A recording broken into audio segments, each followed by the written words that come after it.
आप सभी लोगों ने देखा एग्जाम में क्वेश्चन आते हैं बैट्समैन वाले, देखे किसने? बैट्समैन वाले सवाल आते हैं। चलिए, तो बैट्समैन वाले टाइप आगे बनाएंगे दोस्तों। सवाल है आपके सामने 48वां। अब आप मुझे बताओ कि बैट्समैन का एवरेज निकालते कैसे हैं? जो बैट्समैन बल्लेबाज होता है, हम बैट्समैन का एवरेज कैसे निकालते हैं? जवाब दीजिएगा। हम बैट्समैन का एवरेज कैसे निकालते हैं? बल्लेबाज का एवरेज बताओ। तो बैट्समैन का एवरेज निकाला जाता है कि बैट्समैन ने कितने रन बनाए, टोटल रन बटे कितने मैच खेले, टोटल इनिंग्स प्लेड या total match played, total innings played या टोटल मैच प्लेड। जैसे कि विराट कोहली ने 6000 रन बनाए। कितने रन बनाए विराट कोहली ने? 6000 रन बनाए। कितने मैच में? 120 मैच खेल के। विराट कोहली ने टोटल रन कितने बनाए एग्जांपल के लिए? 6000। मैच कितने खेले हैं? 120 इनिंग या 120 पारी खेली हैं। उसका बैट्समैन एवरेज क्या है? 50। 6000 को 120 से भाग दे देंगे 50। उस विराट कोहली का जो बल्लेबाजी का एवरेज है वो कितना है? 50। नॉर्मल सी बात है अभी। आप अगर ये बात भी नहीं जानते हो तो पढ़ाई में तो तुम बेकार थे ही, तुम दुनियादारी में भी नीचा हो। अगर आप ये बात नहीं समझ पाए हो या नहीं जानते थे, चलो नहीं जानते थे मान लिया, मैं भी क्रिकेट नहीं देखता हूं, मुझे क्रिकेट पसंद नहीं है, ठीक है जी, मुझे साउथ की फिल्में देखना पसंद है, तो कोई दिक्कत नहीं। लेकिन ये एग्जांपल देने के बाद भी आप नहीं समझ पाए तो देखो ये बात परम सकता है, तुम्हें बुरी लगे अच्छी कि पढ़ाई में तो तुम गधा हुई, तुम दुनियादारी में भी नीचा निकले, तो तुम्हारा होना या ना होना कुछ नहीं है इस दुनिया में। ये बात सत्य है। तुम केवल सांस ले रहे हो, खाना खा रहे हो, किया तुमने कुछ नहीं है, ठीक है जी। तो बैट्समैन का एवरेज है टोटल रन बटे टोटल इनिंग, ठीक है ना, कुल बनाए गए रन और कुल खेली की पारी। चलिए अब इतनी सी बात है, चलो सवाल कर दो इस पे। एक बल्लेबाज 15वीं पारी में 92 रन बनाता है। सुनो, एक बल्लेबाज अब 15वीं पारी खेलता है, 15वीं पारी में रन बनाता है 92, जिससे उसका एवरेज स्कोर 4 बढ़ जाता है। 15वीं पारी के बाद उसका औसत क्या होगा? मैं कई बार बता चुका हूं कि एवरेज के बराबर कमाने वाला बंदा ही अगर घर में आएगा तो एवरेज पे कोई फर्क नहीं पड़ेगा। जैसे बल्लेबाज ने 14 पारी तक खेला होगा, 14 पारी तक, 14 पारी तक उसका कुछ ना कुछ एवरेज रहा होगा बल्लेबाज का, 14 पारी तक। 14 पारी तक जो भी उसका एवरेज है एक्स, अगर 15वीं पारी में भी उसने 15th पारी में भी अगर उसने एक्स ही रन बनाए होते, जैसे 14वीं किसी खिलाड़ी का, किसी बल्लेबाज का 14 पारी तक एवरेज 50 है, अब 15वीं पारी में भी अगर वो 50 ही रन बना देता तो उसका एवरेज 50 ही रहता, लेकिन ऐसा हुआ नहीं। बल्लेबाज ने 15वीं पारी में 92 रन बनाए, 92, और उसका एवरेज 4 बढ़ गया। कितना बढ़ गया? 4। तो 15वीं पारी के बाद उसका औसत क्या है? 15वीं पारी में रन कितने बनाए? 92, एवरेज बढ़ गया 4। 15 पारियों का एवरेज 4 बढ़ गया, 15 पारियों का एवरेज 4 बढ़ गया। जैसे उसने 15वीं पारी खेली एवरेज 4 बढ़ गया, यानी कि 4 4 4 4 4 बढ़ गया। 15 पारियों का एवरेज 4 बढ़ गया, तो टोटल कितना बढ़ गया? 60। यानी कि उसने अपनी 15वीं पारी में एवरेज से 60 नंबर ज्यादा बनाए, एवरेज से 60 रन ज्यादा बनाए। एवरेज 4 क्यों बढ़ा 15 पारियों का? क्योंकि उसने 60 रन ज्यादा बना दिए एवरेज से। 15वीं पारी में उसने कितने रन बनाए? 92। 92 60 से कितना ज्यादा? 92 जो है 60 से कितना ज्यादा है? 32। यानी कि 14वीं पारी तक उसका एवरेज 32 रहा होगा। 32 आंसर नहीं है, 14वीं पारी तक उसका एवरेज 32 रहा होगा। 15वीं पारी में उसने रन बना दिए 92, 60 रन फालतू बना दिए। ये 60 रन जो एक्स्ट्रा बनाए सभी 15 पारियों में बराबर बराबर बांट दोगे तो एवरेज 4 बढ़ जाएगा। लेकिन 14वीं पारी तक उसका एवरेज 15 है, 15वीं पारी के बाद उसका एवरेज 4 बढ़ गया, 32 तो था, एवरेज 4 बढ़ गया, तो 15वीं पारी के बाद एवरेज हो गया 36। बी ऑप्शन आंसर है 36। आंसर इस सवाल का 36 है। अगला क्वेश्चन,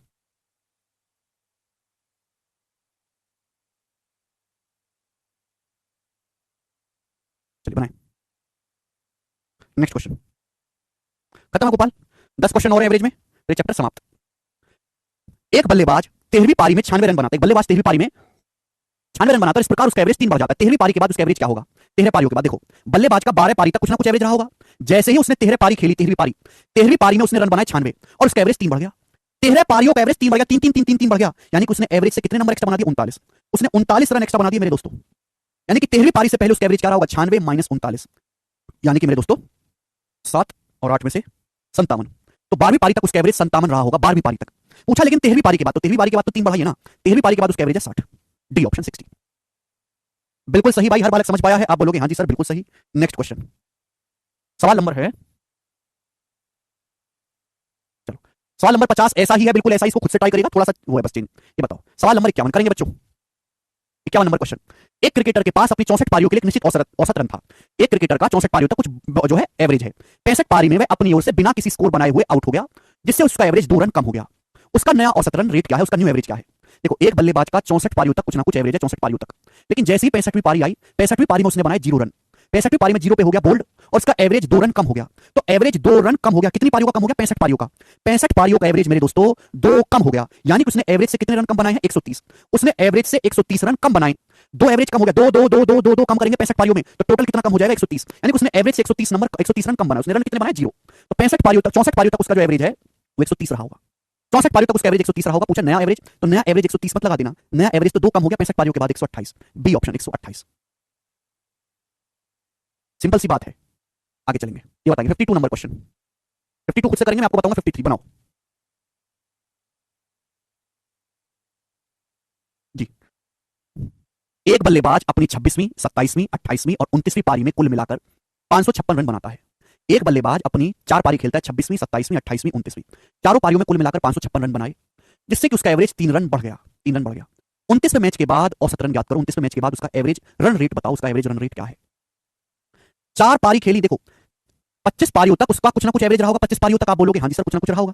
25 पारी के बाद उसने अगली 4 पारी खेली, 26वीं, 27वीं, 28वीं, 29वीं। इन 4 पारी में कुल मिलाकर उसने रन बनाए 556 4 पारियों में, और उसका एवरेज 3 बढ़ गया।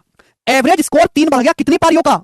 29 पारियों का मेरे दोस्तों। तो उसने टोटल से कितने एक्स्ट्रा बनाए मेरे दोस्तों? 87, 29 या 87, 87 रन मेरे प्यारे भाई उसने एक्स्ट्रा बनाए। ठीक है ना, क्लियर है? 556 माइनस 87 कितना होता है मेरे दोस्तों? तो 16 में से 7 गया मेरे प्यारे भाई 9, और 3 पारी नहीं 4 पारी, तभी तो कटेगा नहीं, कटेगा नहीं मेरे दोस्तों, कुछ गड़बड़ है। 3 रन नहीं बेटा 4 रन है, यहाँ पे गलत लिखा हुआ है, गलत लिखा हुआ है। देखो सुनो मेरे प्यारे भाई, 25वीं पारी तक उसका कुछ ना कुछ एवरेज रहा होगा एक्स। अगर वो 26वीं पारी में, 27वीं पारी में, 28वीं पारी में, 29वीं पारी में हर पारी में एक्स रन ही बनाता तो उसका एवरेज एक्स ही रहता। लेकिन उसने अगली 4 पारियों में टोटल रन बनाए 556, और उससे उसका एवरेज 4 बढ़ गया। तो एवरेज 4 बढ़ गया मेरे दोस्तों, टोटल कितनी पारियों का? 29 पारियों का। तो उसने एवरेज से कितने रन एक्स्ट्रा बना दिए? 116 रन। उसने 116 रन एक्स्ट्रा बना दिए। तो यानी कि मेरे दोस्तों रन बनाए उसने 556, कितने एक्स्ट्रा बना दिए? तो आप कहोगे सर उसने बना दिए 440 रन एक्स्ट्रा, 440, 440। यानी कि मेरे प्यारे भाई 116 रन एक्स्ट्रा बना दिए, सॉरी उसने, उसको रन बनाने थे 4 पारियों में 444, 4 पारियों में 440 रन बनाने थे 4 पारियों में। तो एवरेज कितना होगा? 110 बटे 4 करेंगे ना, तो 25वीं पारी तक उसका एवरेज रहा होगा 110, 25 पारियों तक उसका एवरेज रहा होगा 110। आप बोलोगे हाँ जी सर, लेकिन आपसे पूछा 29 मैच के बाद, 29वें मैच के बाद उसका एवरेज 4 बढ़ चुका है, 110 से 4 बढ़ा देंगे तो 114। सी ऑप्शन आंसर है। बहुत बढ़िया सवाल है, जबरदस्त लॉजिक है। आगे चलेंगे, नेक्स्ट क्वेश्चन, अगला सवाल। एक बल्लेबाज की औसत 65 पारियों में 50 रन है, average of 65 innings, last question है, average of 65 innings of a batsman is 50 run. 65 पारियों का जो एवरेज है एक बल्लेबाज का 50 रन है, कितना है? 50 run. It's lowest score is 255 run less than is highest score. उसका जो न्यूनतम स्कोर है वो हाईएस्ट स्कोर से 255 रन कम है। तो हाईएस्ट रन है एच, लोएस्ट रन है एल। तो उसका जो लोएस्ट स्कोर है उसके हाईएस्ट स्कोर से 255 रन कम है। उसका जो लोएस्ट स्कोर है उसके हाईएस्ट स्कोर से 255 रन कम है। अगर इन दोनों पारियों को छोड़ दिया जाए तो बाकी शेष पारियों का औसत 47 रन है। खिलाड़ी का निम्नतम स्कोर ज्ञात करो, प्लेयर का लोएस्ट स्कोर बताओ, लोएस्ट स्कोर कितना है प्लेयर का? जवाब देंगे मेरे प्यारे भाई, कौन करेगा? 65 पारियों का एवरेज है 50। अब 2 पारी हमने हटा दी, 2 पारी मेरे दोस्तों हमने हटा दी, हाईएस्ट और लोएस्ट 2 पारी हमने हटा दी, तो बची कितनी? 63 पारी, 63 पारी बची कि नहीं? इन 63 पारियों का जो एवरेज है, अगर इन 2 पारियों को छोड़ दिया जाए जिसमें उसने हाईएस्ट स्कोर बनाया लोएस्ट, तो इन 63 पारियों का एवरेज है 47। ठीक है ना? आपसे पूछा है खिलाड़ी का निम्नतम स्कोर, आप एक बार बताओ, 65 पारियों का एवरेज है 50, उसका जो लोएस्ट स्कोर है हाईएस्ट स्कोर से 255 रन कम है। अगर इन 2 पारी को हटा दूं हाईएस्ट और लोएस्ट वाली को, तो 63 पारी बचेंगी, उनका एवरेज है 47। तो मैं आपसे जानना चाहता हूं कि इन 2 पारियों का योग, इन 2 पारियों का सम कितना होगा? इन दोनों पारियों में उसके कितने रन बनाए होंगे दोनों पारियों में मिलाकर? जवाब दो। 65 पारियों का एवरेज 50 है, 50, 65 पारियों का एवरेज कितना है? 50। तो मैंने भी ये मान लिया कि माना इसमें भी 50 बनाए, इसमें भी 50 बनाए, भाई इसमें भी 50 बनाए, इसमें भी 50, तो इन दोनों पारियों में 50-50 करके 100 रन बनाए। लेकिन नेट डेविएशन तो 0 बनना चाहिए ना। अगर मैं यहां से कंपेयर करूंगा तो देखिए 65 पारियों का एवरेज है मेरे दोस्तों 50, जब मैं 2 पारी हटाता हूं, हाईएस्ट और लोएस्ट 2 पारी हटाता हूं, तो एवरेज 3 कम हो जाता है। एवरेज कितना कम हो जाता है? 3। 63 पारियों का एवरेज 3 कम हो जाता है, 63 पारियों का एवरेज 3 कम हो जाता है, यानी कि टोटल कितना हो गया जी? 189। यानी कि जो 2 पारी होंगी ये 189 एक्स्ट्रा होंगी मेरे दोस्तों। भाई इन दोनों पारियों को हटाने की वजह से आपको 189 का नुकसान हुआ, और वो 189 का नुकसान 63 पारियों में बांटा गया, तभी तो एवरेज 3 कम हुआ। यानी कि हाईएस्ट प्लस लोएस्ट होगा 189 प्लस 100 289। तो यानी कि इन दोनों का योग है 289। आप बोलोगे हाँ जी सर, तो लोएस्ट स्कोर क्या होगा? अगर 2 संख्याओं का सम दिया है, 2 संख्याओं का डिफरेंस दिया है, तो छोटी संख्या पूछिए, घटा के आधा कर दो, इसमें से इसको घटाएंगे कितना आएगा? 34, 34 का आधा कितना होगा? 17, 17 इसका आंसर है ए ऑप्शन। लिमिट में अंक। ठीक है, इसी के साथ ये समाप्त हुआ बैट्समैन। अगला सवाल।